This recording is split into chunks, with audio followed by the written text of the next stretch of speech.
Before we begin, I would like to take a moment to mention the Juicebox characters Jeff, Schaefer Rules Productions, and Pastra. They are my inspirations to make this video and generally some of my favorite creators.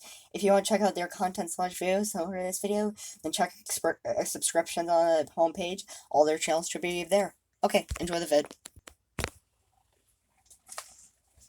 The third week, we continue with Mailman mumbling about showing them all before we interrupt her. Mailman tells us that she is been stressing out over a certain person, the person that she's been working with.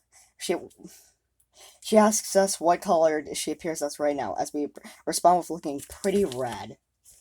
At first glance, the redness is just some shading technique. You don't really notice it until it's mentioned. Again, I love little details like that go over your head on a first watch. Mailman continues mumbling and states that she doesn't trust anyone anymore. Which, why should she? She's about to commit genocide. After that, she flips the table and asks us questions, to which we ask. To which we ask questions about asking questions. Mailman lashes out as we get another jump scare, and the name of the person Mailman's been working with has been revealed. The Red One, which is the most ancient name I've ever heard.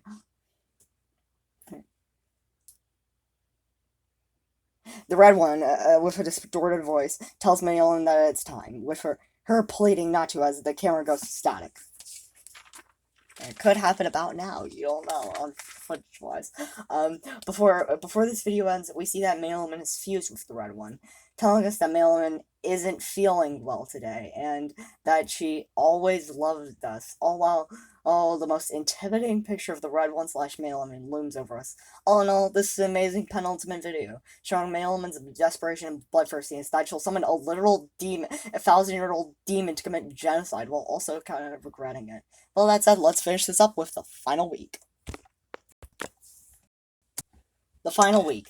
The final act begins with us calling Mailman, as she appears with a brand new, spanking new design, and states that this will be the last time we'll be able to talk to her. Before we continue, I briefly want to gloss over her new design real quick. Flip the script. Literally, flip the script. Her original design was fine. She looked like a counterpart to Vanamel, which is all she really needed to be. But when fused with the Red One, she looks fantastic. Her gray skin then lets the yellow shine more. Her eye patch is now replaced with hair. Her hair looks more huge. Her spire sleeves are ripped. It's one of my favorite villain designs ever. Getting back to the video, we learned that we were successful in saving Van Melon, and is surprisingly chill about losing. However, Mailman states that now that the Red One agreed on giving her power, she states that next year she'll have the chance to commit genocide. So while we did win, we lost by the villain and getting a new power. It's genius. Genius, I tell you. Genius. With all that out of the way, she finally does what she's been wanting to do since the last video. Asking us questions. She asks some pretty weird questions like, do you like sour candy? And do you really think that lemons are evil? I forgot to mention this, but this is probably the most unsettling video out of the 4 weeks.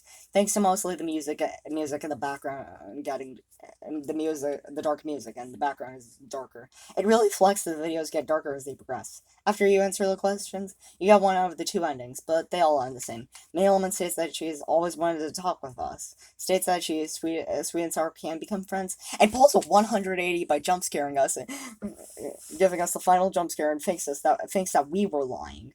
But respects that because he learns that melons can be just as hateful as lemons.